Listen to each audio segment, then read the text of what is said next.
Hello बच्चों, आज हम पढ़ेंगे हमारी पहली कविता जिसका नाम है वह चिड़िया जो।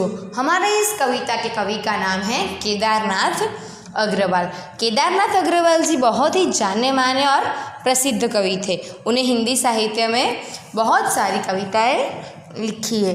उनकी पहली कविता का नाम था फूल नहीं रंग बोलते हैं। वैसे ही हमारे कवि ने हमारी यह कविता वह चिड़िया जो, उसमें हमें एक छोटी सी चिड़िया के माध्यम से इंसान को कैसे जीना चाहिए, कौन कौन सी मुश्किलों का सामना करना चाहिए, वो सब कुछ हमें समझाया है। तो आइए अब हम हमारी कविता शुरू करते हैं। वह चिड़िया जो चोंच मार कर दूध भरे झुंडी के दाने रुचि से रस से खा लेती है। वह छोटी संतोषी चिड़िया नीले पंखों वाली मैं हूँ, मुझे अन्न से बहुत प्यार है। एक छोटी सी चिड़िया है जो चोंच मारकर दूध भरे झुंडी के दाने, झुंडी यानी कि बच्चों एक अनाज है, और दूध भरे यानी कि जो कच्चा अनाज होता है उसे तोड़ने से और खाने से दूध निकलता है। वो कच्चा अनाज भी खाकर चिड़िया संतोषी हो। और वो कच्चा अनाज कैसे खाती है, तो बहुत ही रुचि से और रस लेकर। और इतना कच्चा अनाज खाने के बाद भी वो खुद के मन को संतोष देती है, यानी कि तृप्ति देती है कि नहीं, मैंने इतना अच्छा खाया। वो खुद की विशेषता दिखाती है कि नीले पंखों वाली मैं हूँ, मुझे अन्न से बहुत प्यार है। वो खुद को बताती है कि वो कैसी है, कि वो बोल रही है कि मैं नीले पंखों वाली हूँ। और इतना कच्चा अनाज खाने के बावजूद भी वो क्या बोलती है कि मुझे अन्न से बहुत प्यार है। इन पंक्तियों के द्वारा कवि हमें समझा रहे हैं कि हमें छोटी से छोटी चीज़ के अंदर संतोष रखना चाहिए। जैसे चिड़िया ने कच्चा अनाज खाया फिर भी वो संतोष रख रही है, तो हमें भी जितना भी मिल रहा है, जितना भी है, उसमें हमें संतोष रखना चाहिए। और नीले पंखों वाली यानी कि वो खुद की विशेषता बता रही है कि मैं नीले पंखों वाली हूँ और मुझे अन्न से बहुत प्यार है। वह चिड़िया जो कंठ खोलकर बूढ़े वन बाबा की खातिर रस उड़ेलकर गा लेती है। वह छोटी मुँह बोली चिड़िया नीले पंखों वाली मैं हूँ, मुझे विजन से बहुत प्यार है। अभी कवि हमें आगे कहते हैं कि वह चिड़िया जो कंठ खोलकर बूढ़े वन बाबा, यानी कि चिड़िया को वन जंगल यानी वो बूढ़ा लग रहा है क्योंकि वो कहीं पर भी जाता नहीं है, वहाँ पर ये रहता है। इसलिए बोल रही कि बूढ़े वन बाबा की खातिर, कि वो चिड़िया बूढ़े वन, अभी वो तो बेचारा कहीं जाता नहीं है, इसलिए वो वन की खातिर वो वन के पास रहकर वो पेड़ों पर बैठकर क्या करती है,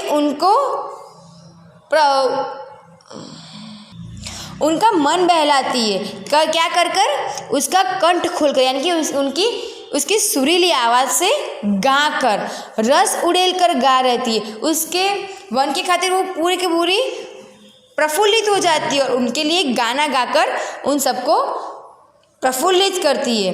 वह छोटी मुँह बोली चिड़िया नीले पंखों वाली मैं हूँ, मुझे विजन से बहुत प्यार है।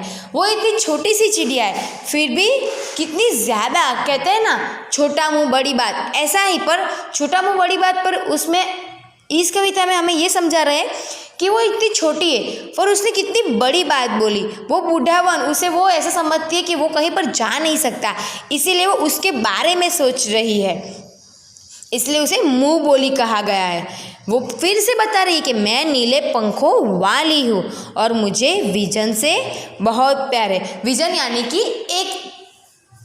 एकांत जगह, एकांत। वैसे ही हमें इस पंक्तियों के द्वारा कभी समझा रहे हैं कि हमें सिर्फ अपने बारे में नहीं सोचना चाहिए, हमें सबके बारे में सोचना ही चाहिए। हमें कभी भी सिर्फ अपना फ़ायदा नहीं देखना चाहिए, किसी सामने वाले का भी सब कुछ देखना चाहिए कि वो भी संघर्ष कर रहा है, वो भी मुसीबतों का सामना कर रहा है। तो हमें सिर्फ अपने बारे में नहीं पर सामने वाले के बारे में, सबके बारे में सोचना चाहिए। और कभी कभी इंसान को एकांत भी रहना चाहिए। और क्यों? क्योंकि वो खुद को जान सके, खुद की अच्छाई बुराई वो सब कुछ देख सके, इसलिए उसे कभी कभी एकांत भी रहना चाहिए। अभी आगे देखेंगे।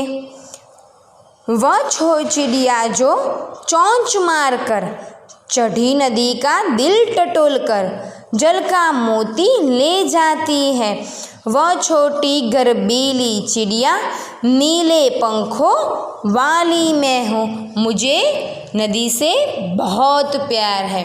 अभी कवि हमें बता रहे हैं कि वो छोटी सी चिड़िया क्या करती है, चढ़ी नदी का पानी, यानी कि आपको पता होगा कि नदी का प्रवाह बहुत बार बहुत ज़्यादा होता है और वो तो बहुत छोटी है, अंदर जाएगी और ख़ुद को संभाल नहीं पाएगी तो वो पानी में डूबी जाएगी या फिर उसे कुछ भी हो सकता है।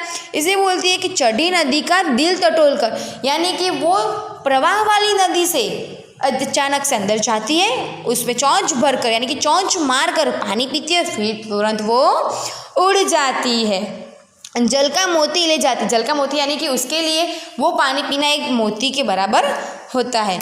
वह छोटी गर्बीली चिड़िया, गर्बीली यानी कि गर्व से भरी, एकदम साहसी, कि वो पता है उसे कि पानी में जाना उसके लिए बहुत ही नुकसानदायक है, उसे नुकसान हो सकता है उसे, फिर भी वो साहस करके वो पानी पीने जाती है और फिर वहाँ से निकल जाती है। तो वो उसे इसीलिए गर्बीली उसे विशेषण दिया, विशेषता उसकी है कि वो कैसी है, तो गर्बीली, गर्बीली यानी कि गर्व से भरी, साहसी, वो ऐसी चिड़िया है। आप देख सकते हैं फिर से वो बोली, नीले पंखों वाली मैं हूँ, मुझे नदी से बहुत प्यार है।